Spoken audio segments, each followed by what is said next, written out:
Hi, welcome to Vegan Cuisine with Madame Sophie.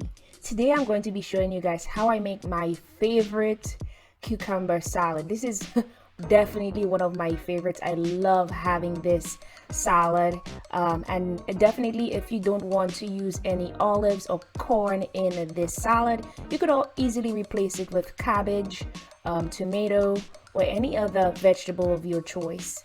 Another reason I really love doing this salad is it stays very well in the refrigerator for at least 2 days, and you could use this as a side dish, a salad side, or you could actually use it as a topping on other salads.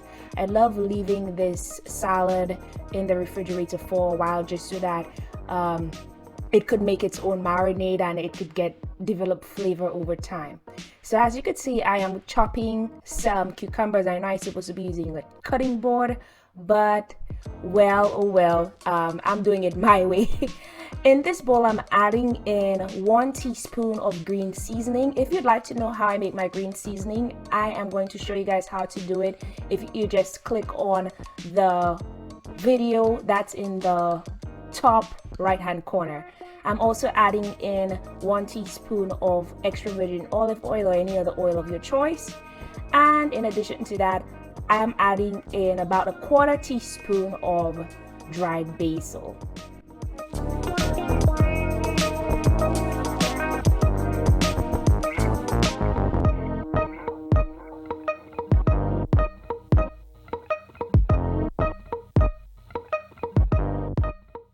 In addition to that, I'm adding in a dash of black pepper and a dash of salt. I'm adding in 1 tablespoon of water. Now I know I'm pouring the water out of a kettle, but the water is not hot, it's cold water.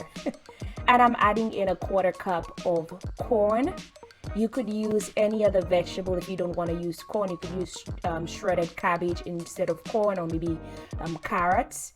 Because I love olives, I am adding in some olives. I believe I'm adding in about 6 olives that I'm gonna be cutting in half.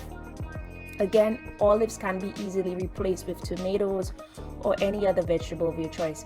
Just another quick tip, if you're using tomatoes, this salad may not be able to stay in the refrigerator for about 2 days. You may need to eat it as soon as possible because tomatoes are not really a firm vegetable. So I'm mixing that up and I'm going to leave it in the refrigerator.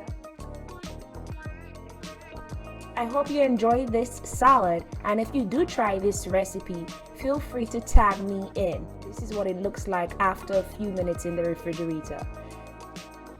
Thank you so much for tuning in for the Vegan Cuisine with Madame Sophie segment. Peace, love, and tasty vegan food. Bye.